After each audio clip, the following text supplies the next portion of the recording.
Hi friends, வணக்கம் and welcome to R K news Tamil Nadu channel. சற்று முன் வெளியான முக்கிய செய்தி. மாணவர்களே, மீண்டும் பள்ளிகள் எப்போது திறப்பு? பள்ளி கல்வித்துறை வெளியிட்ட முக்கிய அறிவிப்பு. செய்தியை முழுமையாக கேட்கறதுக்கு முன்னாடி நம்ம சேனலை சப்ஸ்கிரைப் பண்ணலாம். சப்ஸ்கிரைப் பண்ணிக்கோங்க. மறக்காமல் பெல் பட்டனை கிளிக் பண்ணிக்கோங்க. அப்போ தான் நம்மளுடைய அப்டேட்டட் நியூஸ் உங்களுக்கு உடனுக்குடன் வந்து சேரும். வரும் ஜூன் 3ஆம் தேதி பள்ளிகள் மீண்டும் திறக்கப்படும் என்று முதல் மாவட்டமாக திருவள்ளூர் மாவட்ட பள்ளி கல்வித்துறை அலுவலர் அறிவித்துள்ளார். தமிழ்நாட்டில் 10ஆம் வகுப்பு +1 +2 மாணவர்களுக்கு மார்ச் 1ஆம் தேதி முதல் ஏப்ரல் 8ஆம் தேதி வரை பொதுத் தேர்வு நடைபெற்றது. இதனைத் தொடர்ந்து 1 முதல் 9ஆம் வகுப்பு மாணவர்களுக்கு ஆண்டு இறுதி தேர்வு ஏப்ரல் 2ஆம் தேதி முதல் தொடங்கியது. இந்த தேர்வுகள் ஏப்ரல் 12ஆம் தேதி முடிக்கப்பட்டு ஏப்ரல் 13ஆம் தேதி முதல் கோடை விடுமுறை விட திட்டமிட்டிருந்தது. இதற்கிடையே 9ஆம் வகுப்பு வரையிலான மாணவர்களுக்கு ஏப்ரல் 10 மற்றும் 12ஆம் தேதிகளில் நடைபெறவிருந்த தேர்வுகள் ரம்ஜான் பண்டிகையையொட்டி ஏப்ரல் 22 மற்றும் 23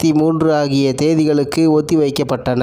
அந்த வகையில் இறுதித் தேர்வுகள் ஏப்ரல் 23ஆம் தேதியுடன் நிறைவடைந்தது. அதைத் தொடர்ந்து மாணவர்களுக்கு நேற்று, அதாவது ஏப்ரல் 24 முதல் கோடை விடுமுறை விடப்பட்டுள்ளது. இந்நிலையில் ஜூன் 4ஆம் தேதி மக்களவை தேர்தலுக்கான வாக்கு எண்ணிக்கை, வெயில் போன்ற காரணங்களால் பள்ளி திறப்பு தள்ளிப்போக வாய்ப்புள்ளதாக தகவல் வெளியானது. இந்நிலையில் ஜூன் 3ஆம் தேதி பள்ளிகள் மீண்டும் திறக்கப்படும் என்று முதல் மாவட்டமாக திருவள்ளூர் மாவட்ட பள்ளி கல்வித்துறை அலுவலர் அறிவித்துள்ளார். இதே நாளில் தான் மற்ற மாவட்டங்களிலும் பள்ளிகள் திறக்கப்படும் என்று தகவல் வெளியாகியுள்ளது. இந்நிலையில் தமிழ்நாட்டில் 10ஆம் வகுப்பு +1 மற்றும் +2 மாணவர்களுக்கு மார்ச் 1ஆம் தேதி முதல் ஏப்ரல் 8ஆம் தேதி வரை பொதுத் தேர்வு நடைபெற்றது. இதனைத் தொடர்ந்து 1 முதல் 9ஆம் வகுப்பு மாணவர்களுக்கு ஆண்டு இறுதி தேர்வு ஏப்ரல் 2ஆம் தேதி முதல் தொடங்கியது. இந்த தேர்வுகள் ஏப்ரல் 12ஆம் தேதி முடிக்கப்பட்டு ஏப்ரல் 13ஆம் தேதி முதல் கோடை விடுமுறை விட திட்டமிட்டிருந்தது என்பது குறிப்பிடத்தக்கது. இத்துடன் இன்றைய முக்கிய செய்தி நிறைவு பெறுகிறது. மேலும் இது போன்ற செய்திகளை உடனுக்குடன் தெரிந்து கொள்ள